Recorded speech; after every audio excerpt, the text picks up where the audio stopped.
everyone. I really hope you are doing great and we are starting a new series related to mains answer writing. इसका series का idea ये है कि आपको एक एक सब्जेक्ट का किस तरीके से आंसर लिखना चाहिए, वो सारी चीजें मैं आपको इस सीरीज में बताऊं। हम शुरू कर रहे हैं भारतीय न्याय संहिता से, या फिर आप इसे आईपीसी भी कह सकते हैं। जिनके एग्जाम में आईपीसी पूछा जाने वाला है वो उसके लिए भी ये देख सकते हैं, और बीएनएस वालों के लिए तो है ही। ठीक है, शुरू करते हैं। सबसे पहला जो क्वेश्चन है वो है हमारे पास, explain the difference between preparation and attempt. अब एक बात याद रखो, जब भी आप डिफरेंस का आंसर लिख रहे हो तो आप लाइन बना करके भी आंसर लिख सकते हो, जैसे हम पहले लिखते थे अपने एग्जाम में, प्रिपरेशन एंड अटेम्प्ट करके भी आप इस तरीके से भी लिख सकते हो। और ये भी एक तरीका हो सकता है लिखने का, जैसे भी आपको ठीक लगे और जिस हिसाब का टाइम है आपके पास।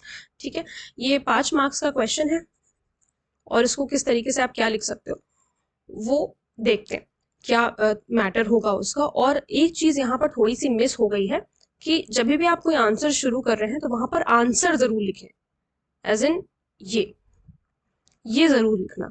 ठीक है, अब देखो प्रिपरेशन और अटेम्प्ट में क्या डिफरेंस है ये हमें बताना है। So preparation is an executory act, it comes before attempt. Preparation क्या है? एक एग्जीक्यूटरी एक्ट है, अभी तक एग्जीक्यूट नहीं किया गया है किसी पर्टिकुलर चीज को, और ये अटेम्प्ट से पहले होता है। एग्जाम्पल क्या है? A purchases knife to murder B, mere purchase of knife is a preparation. ठीक है, कि ए ने नाइफ परचेज करी बी का मर्डर करने के लिए, और ये सिर्फ नाइफ परचेज करना ही क्या हो गया? प्रिपरेशन। हम हिंदी में क्या कहते हैं? तैयारी करना। तो अगर आप उसका मर्डर करना चाहते हो तो तैयारी ही तो कर रहा है, तो ये चीज है। ठीक है, उसके बाद knowledge, only the person who intends to commit the crime knows that. भाई जिसका इंटेंशन है पर्टिकुलर कोई ऑफेंस कमिट करने का, क्राइम को कमिट करने का, उसे ही पता है। ठीक है, stage, preparation is an act of arranging all the necessary means. क्या मतलब है, क्या प्रिपरेशन है क्या एग्जैक्टली? प्रिपरेशन एक ऐसा काम है जिसे आप क्या कर रहे हो, जो भी नेसेसरी मीन्स हैं आपके उस क्राइम को एग्जीक्यूट करने के लिए, उस इलीगल एक्ट को एग्जीक्यूट करने के लिए, वो सारी चीजें आप मीन्स इकट्ठा कर रहे हो। जैसे अगर मान लो कोई चाहता है कि गन से उसको मारेगा तो गन खरीद करके लेकर के आता है, ये सारी चीजें। पॉइजन से अगर चाहता है तो जहर खरीद करके लेकर आता है, ये प्रिपरेशन में आएगी। सिर्फ अभी खरीदा, प्रिपरेशन। अटेम्प्ट की अब हम बात करें तो अटेम्प्ट जो है एक एग्जीक्यूटेड एक्ट है, मतलब जो आप क्राइम करना चाहते थे उसके लिए ऑलरेडी आपने कोई काम एग्जीक्यूट कर दिया। Attempt is direct movement towards commission after the preparation is made. Direct movement, आप बढ़ गए, एक कदम और बढ़ गए, आप आगे बढ़ गए अपने क्राइम के कमीशन के लिए, जब आपने प्रिपरेशन कर ली उसके बाद। Example, a purchases poison and mixes it in the meal of his wife with intention to kill her. Purchase तो किया, यहाँ तक तो प्रिपरेशन था, उसके बाद जो है मिक्स भी कर दिया उसने अपने वाइफ के मील में, किस इंटेंशन से कि उसको मार देगा, तो ये अटेम्प्ट हो गया। वो खा लेगी, मर जाएगी तो फिर तो वो मर्डर हो जाएगा, लेकिन अटेम्प्ट टू मर्डर क्या हो गया?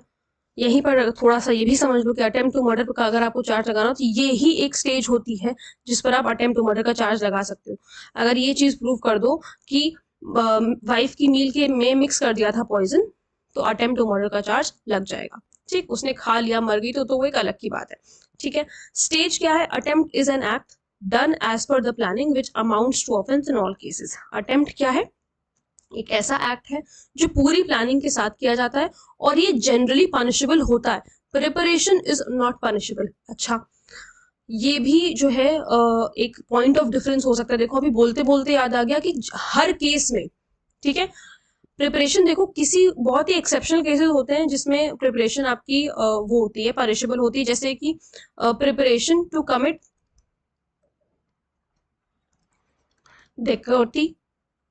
डकैती अगर आप करने जा रहे हो और अगर आप उसकी प्रिपरेशन करते हो, मतलब आप नहीं, अक्यूज पर्सन अगर डकैती करने जा रहा है वो अगर उसकी प्रिपरेशन करता है तो ये पनिशेबल है। लेकिन in all cases preparation is not punishable except the few. और अगर आपको ये एक्सेप्ट पता है कि कौन से केसेस में नहीं पनिशेबल होता है, कौन से केसेस में पनिशेबल होता है, तो वो आप लिख सकते हो। ठीक है, अटेम्प्ट में एक और क्या आप लिख सकते हो कि इन all cases the attempt is punishable. Attempt जो है हर जगह पनिशेबल होता ही है, the attempt is always punishable. एक अनदर पॉइंट ऑफ डिफरेंस हो गया, ये भी आप एड ऑन कर सकते हो यहाँ पर। और नॉलेज क्या है, once the attempt is complete it manifest. ठीक है, तो ये हो गया हमारा 5 मार्क्स का क्वेश्चन जो प्रिपरेशन, और दिस इज इनफ, इतना आपने लिख दिया ये काफी है। हर एक चीज हमने एक्सप्लेन करी है यहाँ पर। ठीक है, क्या इंटेंशन है, क्या स्टेज है, क्या नॉलेज है, इंटेंशन मतलब क्या नॉलेज है, क्या स्टेज है, अटेम्प्ट होता क्या है, प्रिपरेशन होता क्या, हमने सब कुछ एक्सप्लेन किया एग्जाम्पल के साथ। ठीक, अब हम आएंगे अपने दूसरे क्वेश्चन पर, पब्लिक सर्वेंट। अब ये एक दूसरा क्वेश्चन है जो कि आईपीसी या बीएनएस से पूछा जाता था। पहले आईपीसी से पूछा जाता था, अब बीएनएस से पूछा जाएगा। पब्लिक सर्वेंट कौन होता है, इस पे नोट लिखने के लिए। अब पब्लिक सर्वेंट की आप डेफिनेशन देखने जाओगे 228 बीएनएस में या सेक्शन 17 आईपीसी में, तो पूरा एकदम 2 पेजेस भरे हुए हैं उस डेफिनेशन से, बट उतना डिटेलिंग में जाकर के हमें नहीं लिखना है। ठीक है, आपने लिखा आंसर, वहां पर पिछले वाले जो हमने आंसर किया, क्वेश्चन किया, उसमें ये चीज छूट गई थी, ये आपको ध्यान रखनी है कि ये लिखना ही लिखना है। आप लिखेंगे सेक्शन 228 बीएनएस। वैसे लिखना क्या चाहिए, बीएनएस तो नहीं लिखना चाहिए, भारतीय न्याय संहिता पूरा लिखना चाहिए। ठीक है, ये तो आप तब लिख सकते हो बीएनएस जब आपके पास टाइम कम है। ठीक है, तब आप लिखो, लेकिन वैसे जो है भारतीय न्याय संहिता आपको लिखना चाहिए। और अगर आप आईपीसी के लिए अपेयर हो रहे हो तो इंडियन पीनल कोड लिखना, थोड़ा सा इम्पैक्ट ज्यादा अच्छा पड़ता है। और कोशिश करो कि जब सेक्शन वगैरह कुछ लिख रहे हो तो उसको अंडरलाइन कर दो ध्यान से। ठीक है, इससे क्या है कि एग्जामिनर का ध्यान उस पर्टिकुलर चीज पे जाता है। अगर सेक्शन आता है और अगर आपने सेक्शन लिखा है और आपको एकदम श्योर हो कि सेक्शन सही लिखा है, तो ही उसको जो है अंडरलाइन वगैरह करना, वरना सेक्शन लिखने की जरूरत नहीं है अगर आप श्योर नहीं हो कि इसका सेक्शन क्या है। ठीक है, सेक्शन बिल्कुल एकदम श्योरिटी से पता होगा तभी जो है लिखना, नहीं तो लिखने की कोई जरूरत नहीं है। गलत नहीं लिखना है, बेसिकली कहने का ये मतलब है, गलत नहीं लिखना है, पता है तो लिखो। अब इसमें वही सारी चीजें, ये पीडीएफ मैं आप लोगों को अपने टेलीग्राम चैनल पे प्रोवाइड कर दूंगी, वहां से आप जाकर के देख सकते हो, डाउनलोड कर सकते हो। छोटी छोटी चीजें मैंने जो अननेसेसरी थी वहां पर आपकी डेफिनेशन में लिखी हुई थी उसे मैंने हटा दिया है, बाकी सारी चीजें यहाँ पर लिखी हुई हैं, जितने पॉइंट्स है सब लिखे हुए हैं। अब जब आपको केस के बारे में बताना, यहाँ पे ज्यादा स्पेसिंग छूट गई है, आपको बस एक पर्टिकुलर लाइन यहाँ पर छोड़ करके फर्दर फर्दर। अब एक क्या आइडिया क्या होता है ना कि आपका कोई भी पर्टिकुलर पार्ट आंसर का अनकनेक्टेड नहीं लगना चाहिए एक दूसरे से। जैसे अगर अब मैं यहाँ पे फर्दर ना लिखती और ऐसे ही केस शुरू कर देती तो ये थोड़ा सा अनकनेक्टेड लगता। मेरी बात को समझना, अनकनेक्टेड आपका आंसर नहीं लगना चाहिए कि एकदम से अभी तो ये बता रहे थे एकदम से केसेस पर आगे नहीं। आप एग्जामिनर को बता दो कि अब हम केसेस बताने जा रहे हैं, तो कैसे, further these are some cases relating to public servants, ये एक लाइन छोड़ करके आप यहाँ से शुरू कर सकते हो। थोड़ा सा ज्यादा गैपिंग हो गई यहाँ पर। एम करुणानिधि का केस आपने लिख दिया, लीडिंग जजमेंट है।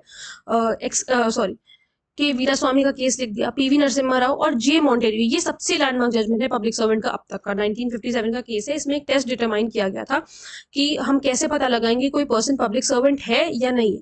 तो टेस्ट क्या है, डिटरमाइन करने के लिए 2 चीजें देखनी पड़ेंगी। सबसे पहली बात क्या देखनी पड़ेगी कि क्या वो सर्विस में है, सर्विस और पे में है, मतलब क्या गवर्नमेंट उसको पे कर रही है, पहली चीज ये देखो। और दूसरी चीज ये देखो कि क्या वो इंटरेस्टेड है परफॉर्म करने के लिए पब्लिक ड्यूटी। ये दोनों चीजें देखनी पड़ेंगी आपको जब आप किसी को कह रहे हो कि पब्लिक सर्वेंट है या नहीं है। ठीक है, तो मैंने 3-4 बातें यहाँ पे आपको कई सारी टिप्स दी हैं, और ऐसे ही आगे आने वाले लेक्चर्स में जहां जहां जो जो चीजें होंगी उस तरीके की टिप्स आपको मिलती रहेंगी आंसर के हिसाब से। सो मेक श्योर आप इसका एक भी लेक्चर मिस ना करो, और रोज रात में 9 बजे आपको ये वीडियो अपलोड हो जाएगा और वहां से आप देख सकते हो। ठीक है, और ये पीडीएफ जैसा कि मैंने आपको बताया मेरे टेलीग्राम चैनल सौम्या सिंह पे मिल जाएगी, आप वहां से जाकर के इसको डाउनलोड कर सकते हो बहुत आसानी से। ठीक है, मिलते हैं नेक्स्ट लेक्चर में। Thank you so much.